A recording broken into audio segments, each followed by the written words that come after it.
लोगों को द्वारा जो जिस प्रकार की मुहिम चलाई जा रही है, जो मांग की जा रही है, भेदभाव नहीं है, तो ऐसे लोगों को सरकार रोक क्यों नहीं रही है। जब आप धार्मिक भावनाओं को, जातिगत भावनाओं को आहत करने वाले दूसरे जो वीडियो या दूसरे जो पोस्टर चलते हैं, तो आप तुरंत उसको वहाँ पे आप इंटरनेट सेवाएं बंद कर देते हैं, आप उनको रोकने के लिए सख्त कार्रवाई करते हैं। पुलिस और प्रशासन की ऐसी गाइडलाइन जारी की जाती है कि ऐसी कोई भावना भड़काने के कोई वीडियो जारी होते हैं तो उनको हम लोग गिरफ्तार करेंगे। लेकिन इस मामले में सरकार ने ऐसा कोई कदम नहीं उठाया, इसलिए जो एक पक्ष, दूसरा जो अपोजिट पक्ष है, वो खुलेआम सभाएं कर रहा है, खुलेआम वीडियो जारी कर रहा है। तो ये एक मांग परिवार ने उस टाइम पे रखी थी, जिसके ऊपर अभी तक किसी प्रकार की कोई कार्रवाई नहीं हुई।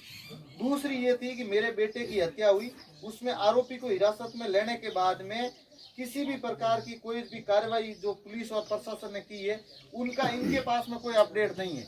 भाई उनको कब कोर्ट में पेश किया है, कब उनके पास में आगे, क्योंकि इस एक्ट की धारा में भी प्रोविजन है, एक्ट में भी प्रोविजन है, टाइम टाइम पे आप जो है पीड़ित परिवार को सूचित करोगे कि आप क्या कर रहे हो। लेकिन इसमें अभी तक इनको जो है वो इसके बारे में कोई अपडेट नहीं मिला कि इस पूरे मामले में क्या चल रहा है। तीसरी बात ये थी कि जांच से पहले अतिरिक्त पुलिस अधीक्षक जो पहले इसकी जांच कर रहे थे, वो मीडिया के सामने आकर के ये बात कह रहे हैं कि भेदभाव नहीं है, मटकी नहीं थी।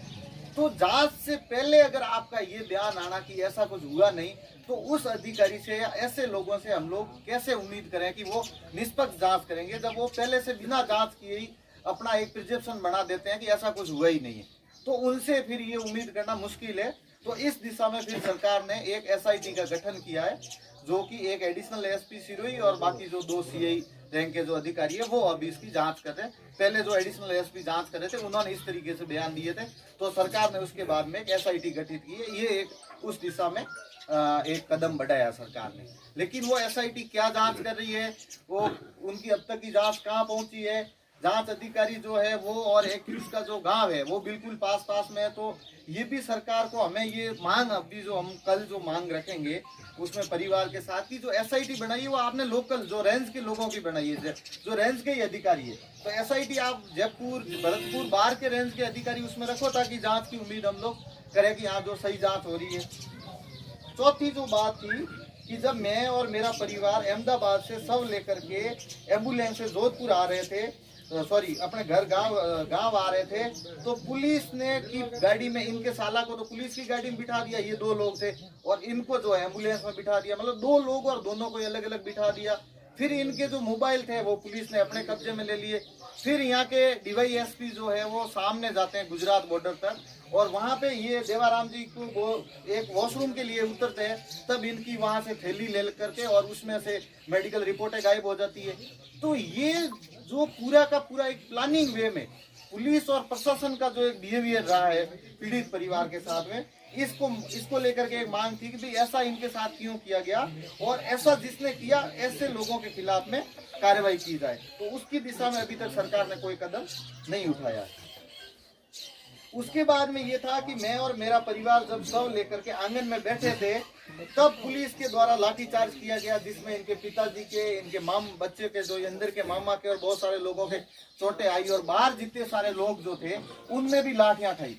तो हम लोग यहाँ कोई अलग से कोई मूवमेंट या उस तरीके की बात नहीं थी। हम लोग यहाँ पे आए थे कि बच्चे को श्रद्धांजलि देंगे और पूरी की पूरी उनकी जो शव यात्रा है उसके साथ में जाएंगे। तो पुलिस को उस टाइम पे यहाँ पे लाठीचार्ज करने की जरूरत कहाँ थी। और उसके बाद में मीडिया के सामने और अलग अलग लोगों के सामने ये बयान दिए गए कि पुलिस के ऊपर पथराव किया गया। तो आप अगर पधारे हैं वहां से, आप खुद देखेंगे कि कहीं पे इस पूरी धरती में कोई एक आपको पत्थर मिल जाए जो पुलिस के ऊपर, पत्थर नहीं, रेत का ढगला भी नहीं मिलेगा यहाँ पे। तो पत्थर आए कहाँ से? तो मीडिया ने भी जिस तरीके से बोला कि पुलिस के ऊपर ऐसा पथराव किया गया, ऐसा कहीं पुलिस, मतलब हम ये देखने के लिए भी हमें नहीं मिलता है कि पथराव हुआ हो पुलिस के ऊपर। तो ये एक मांग थी कि इस तरीके का जो माहौल और इस तरीके की जो लाठीचार्ज किया गया, उन अधिकारियों के ऊपर कार्रवाई की जाए। लेकिन सरकार का रवैया देखिए कि सरकार ने सिर्फ और सिर्फ बिल्कुल निचले स्तर के एक कांस्टेबल को सस्पेंड करके क्या साबित करना चाहते हो? उसने ऐसी क्या गलती किया? क्या लाठीचार्ज उसने अपने मन से चलाया? क्या कोई पुलिस अधिकारी अपने मन से, लाठीचार्ज तो अलग की बात है, वो किसी को थप्पड़ तक नहीं मार सकता है जब तक हायर परमिशन वहां से नहीं होती है। थानाधिकारी की मतलब नहीं कर सकता है, तो जिन अधिकारियों की मौजूदगी में जिन्होंने ये परमिशन दिया लाठीचार्ज करने के लिए, उन अधिकारियों के खिलाफ में कार्रवाई होनी चाहिए। जो जिस कांस्टेबल को बर्खास्त किया उसके लिए हमारा समाज या हम लोग भी उसके पक्ष में नहीं थे कि उसकी सजा उसको क्यों मिले, जब उसने ऐसा उसने खुद ने थोड़ी किया आगे होकर के। तो ये एक मांग थी उनकी। दूसरा ये था कि पूरी की पूरी हम लोग अभी डर में जी रहे हैं, और ये हम लोगों ने देखा भी कि उसके बाद में 22-23 तारीख को इसके पूरा परिवार में 2-3 लोग बीमार हुए, तो हॉस्पिटल में गए, तो हॉस्पिटल वाले बोले नहीं नहीं हम यहाँ पे ट्रीटमेंट नहीं करेंगे। जिसने इन्होंने इसके भाई को कहा गए उसने फोन किया, ये बैठे इन्होंने फोन किया टैक्सी वाले को, भाई टैक्सी आ जाओ हम लोग दूसरे हॉस्पिटल में चलते, तो नहीं गांव ने सबने एका करके हमें टैक्सी वालों को मना कर दिया है। तो फिर पुलिस के कांस्टेबल की निगरानी में सरकारी हॉस्पिटल में जाकर के और इनका ट्रीटमेंट होता है।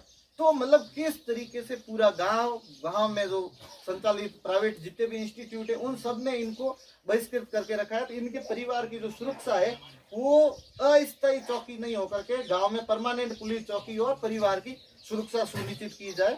ये हमारी एक मांग जो है वो सरकार के सामने अभी भी लंबित है। उसके अलावा सरकार का जो दोहरापन है कि कहीं पे आप घटना होती है तो आप सरकारी नौकरी, आप एक्ट में अमेंडमेंट करते हो, आप जियो ऑर्डर करते हो, आप सब कुछ करके और परिवार के एक नहीं 2 सदस्यों को नौकरी देते हैं, आप 50 लाख रुपए की मुआवजे की बात करते हैं। लेकिन कोई दलित के साथ में, क्योंकि वो भी धर्म और जाति के आधार पे किया गया एक्ट था और ये भी धर्म और जाति के आधार पे किया गया एक्ट था, तो फिर यहाँ 5 लाख और वहां 50 लाख क्यों? हम लोग क्या इस देश के नागरिक नहीं है, या हम लोग क्या इस सरकार के वोटर नहीं है?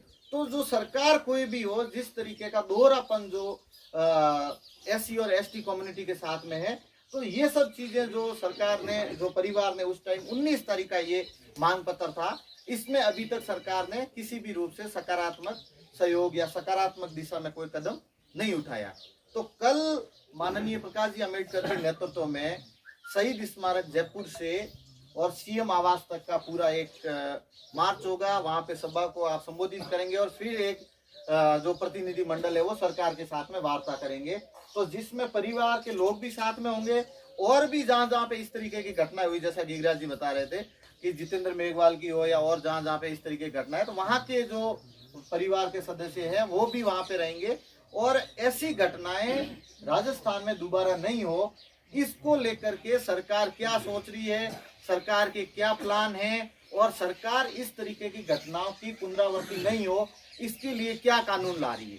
तो इन सब चीजों को लेकर के आज साहब यहाँ परिवार से मिल करके और बालक को श्रद्धांजलि देने के बाद में फिर जो है जयपुर की ओर प्रस्थान करेंगे और कल पूरा का पूरा जो है वो जयपुर में ये पूरा प्लान है। तो ये मोटा मोटी जानकारी मैंने आप सभी के सामने रखी और साहब को भी पूरा इन परिवार की जो मांगे थी और जो मांग पत्र है वो भी कल अपने को मिलेगा वहाँ पे, जिस मांग पत्र को अपन परिवार जो है वो जहाँ पे भी जो डेडिकेट जो भी प्रतिनिधि मंडल जो मिलेगा तो वो जो भी सरकार के प्रतिनिधि हैं उनके साथ में ये मांग रखेंगे। तो ये मोटा मोटी एक प्रोग्राम है, क्योंकि बहुत सारे लोग आए, बहुत सारे लोगों ने आए, बात की, श्रद्धांजलि दी और निकल गए, लेकिन कोई एक्शन जैसा अभी तक हमें कहीं दिखा नहीं। सरकार के लोग आए, कांग्रेस पार्टी ने 20 लाख रुपए दिए, वो पार्टी ने दिए होंगे, वो व्यक्ति का है, सरकार का कोई नहीं। सरकार की तरफ से सिर्फ और सिर्फ अभी 5 लाख रुपए है, और वो भी आप एक बात इनकी सबसे बड़ी देखो, आपका खाता चालू नहीं है, आपको बैंक में जाकर के खाता चालू करवाना है। जिनके घर पे लोग बैठने के लिए आ रहा है, ये बैंक में पैसों के लिए खाता चालू करवाने के लिए जाएगा। अरे जब आपने सब कुछ ऑनलाइन व्यवस्था कर दी है, आपने बैंक मित्र दिए हैं, तो बैंक मित्र पोस्ट मशीन ला करके यहाँ खाता ऑनलाइन नहीं हो सकता क्या? तो छोटी छोटी बातों को लेकर के भी इस पीड़ित परिवार को जिस तरीके से प्रताड़ित किया है, तो ये मोटा मोटी पूरा एक हमारा प्लान रहेगा कि हम लोग जयपुर में इन सब चीजों को लेकर के और इन मांगों को लेकर के जयपुर में हम लोग इकट्ठे होंगे कल, और पूरे राजस्थान के लोग होंगे और जिसमें परिवार के साथ में हम इन सब चीजों को रखेंगे। तो ये मोटा मोटी इस परिवार की मांगे थी। धन्यवाद।